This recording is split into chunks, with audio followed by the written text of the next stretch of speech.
Dalam nama Bapa dan Putra dan Roh Kudus. Amin. Tuhan sertamu dan sertamu juga. Inilah Injil suci Yesus Kristus menurut Santo Matius, bab 21 ayat 33 sampai 43, dilanjutkan ayat 45 sampai 46. Dimuliakanlah Tuhan.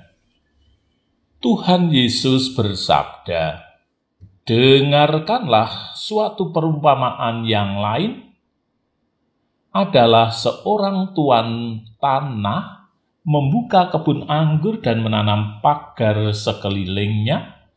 Ia menggali lubang tempat memeras anggur dan mendirikan menara jaga di dalam kebun itu.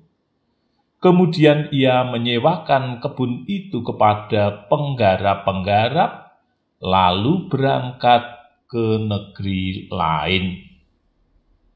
Ketika hampir tiba musim petik, ia menyuruh hamba-hambanya kepada penggarap-penggarap itu untuk menerima hasil yang menjadi bagiannya.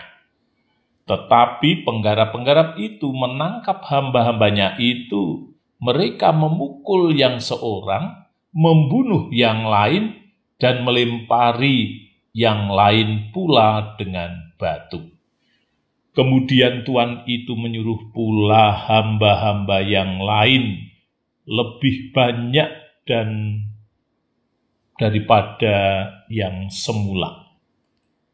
Tetapi mereka pun diperlakukan sama seperti kawan-kawan mereka. Akhirnya ia menyuruh anaknya kepada mereka, katanya, 'Anakku, akan mereka segani.' Tetapi ketika penggarap-penggarap itu melihat anaknya itu, mereka berkata seorang kepada yang lain, 'Ia adalah ahli waris. Mari kita bunuh dia, supaya warisannya menjadi milik kita.' Mereka menangkapnya dan melemparkannya keluar kebun anggur itu, lalu membunuhnya. Maka apabila tuan kebun anggur itu datang, apakah yang akan dilakukannya dengan penggarap-penggarap itu?" Kata mereka kepadanya, "Ia akan membinasakan orang-orang jahat itu, dan kebun anggurnya akan disewakan kepada penggarap-penggarap lain yang akan menyerahkan hasilnya kepadanya pada waktunya." Kata Yesus kepada mereka, "Belum pernahkah kamu baca dalam kitab suci, batu yang dibuang oleh tukang-tukang bangunan telah menjadi batu penjuru? Hal itu terjadi dari pihak Tuhan, suatu perbuatan ajaib di mata kita. Sebab itu aku berkata kepadamu, bahwa kerajaan Allah akan diambil daripadamu dan akan diberikan kepada suatu bangsa yang akan menghasilkan buah kerajaan itu." Ketika imam-imam kepala dan orang-orang Farisi mendengar perumpamaan-perumpamaan Yesus, mereka mengerti bahwa merekalah yang dimaksudkannya. Dan mereka berusaha untuk menangkap dia, tetapi mereka takut kepada orang banyak, karena orang banyak itu menganggap dia nabi. Demikianlah Injil Tuhan. Terpujilah Kristus.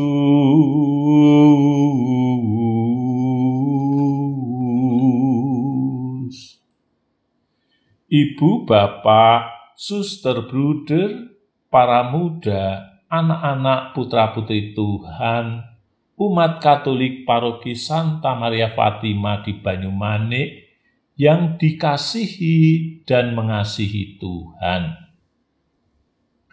Pada hari ini kita disapa oleh Tuhan Yesus lewat cerita yang dikisahkan. Bagaimana para penggarap kebun anggur itu yang sudah diberi pekerjaan dan diberi kepercayaan untuk memelihara kebun anggur, kok para penggarap itu bisa tega melakukan tindakan yang sadis, yaitu membunuh para utusan tuan kebun anggur itu, bahkan membunuh putranya sendiri, dihabisinya. Sungguh tidak tahu terima kasih kepada tuannya itu yang memberikan segala kebaikannya. Istilah Jawanya, dinehi ati ngrogoh rempelo. Para penggarap kebun anggur itu tidak punya rasa terima kasih sama sekali atas pekerjaan yang mereka terima dari tuannya itu. Juga tidak tahan dalam menerima kepercayaan tuannya. Mereka menyalahgunakan kepercayaan itu untuk memenuhi hasrat keinginan mereka sendiri. Yang menjadi pertanyaan kita, para penggarap itu kok berani melakukan penyelewengan atas kepercayaan yang diberikan oleh tuannya itu? Ini disebabkan oleh apa? Kesadaran diri sebagai penggarap ternyata bergeser menjadi pemilik. Saudara-saudara, saya teringat sewaktu saya bertugas pertama kali jadi romo itu di paroki Purbowardayan tahun 1987. Di sana ada puluhan orang yang magersari atau nebeng tanpa bayar apa-apa di halaman belakang pastoran Purbowardayan itu. Mereka menempati tanah itu sudah lebih dari 30 tahun. Romo Damasus Wendyo Wiryono melihat sertifikat tanah gereja Purbowardayan, ternyata masih memiliki tanah yang sangat luas di belakang pastoran itu. Tetapi tanah luas itu sudah penuh rumah penduduk yang statusnya magersari. Setelah dibicarakan dengan penduduk yang magersari itu, mereka tidak mau pindah kalau tidak diberi sebagian tanah itu.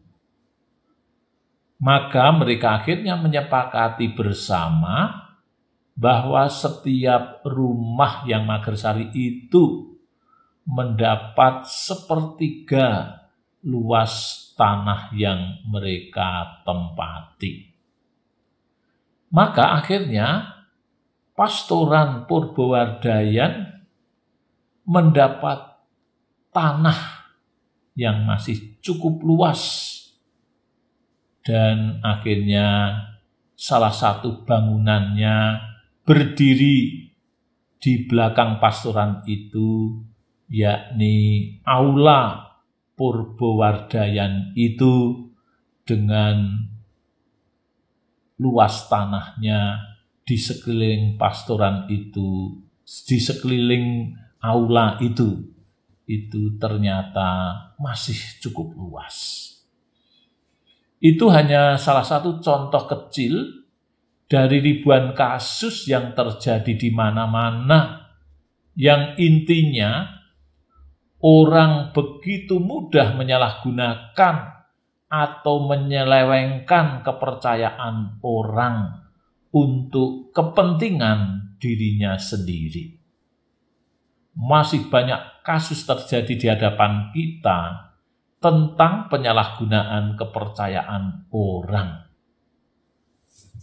Contoh kasus kecil-kecil yang kiranya sungguh membanggakan atau positif, yang menunjukkan orang menggunakan kepercayaan orang lain itu dengan baik. Anak sekolah menggunakan uang sekolah dengan tepat waktu membayarkannya. Para kaum muda yang belum menikah tetap mampu menjaga diri dari keinginan hubungan badan. Yang sudah berkeluarga tidak mengikuti godaan dengan berselingkuh.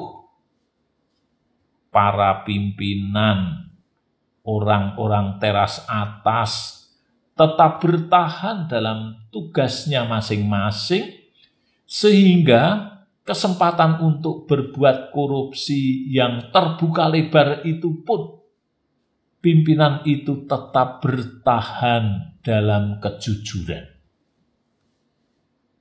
Dan aneka realita yang menguji ketahanan dengan setia mengutamakan kepercayaan orang lain atau kepercayaan dari rakyat itu bisa diutamakan di dalam praktek karya mereka. Saudara-saudari, marilah kita pegang kuat-kuat kepercayaan dari siapapun, kita pegang dengan setia. Terlebih kepercayaan yang diserahkan oleh Tuhan kepada kita masing-masing. Amin. Dalam nama Bapa dan Putra dan Roh Kudus. Amin.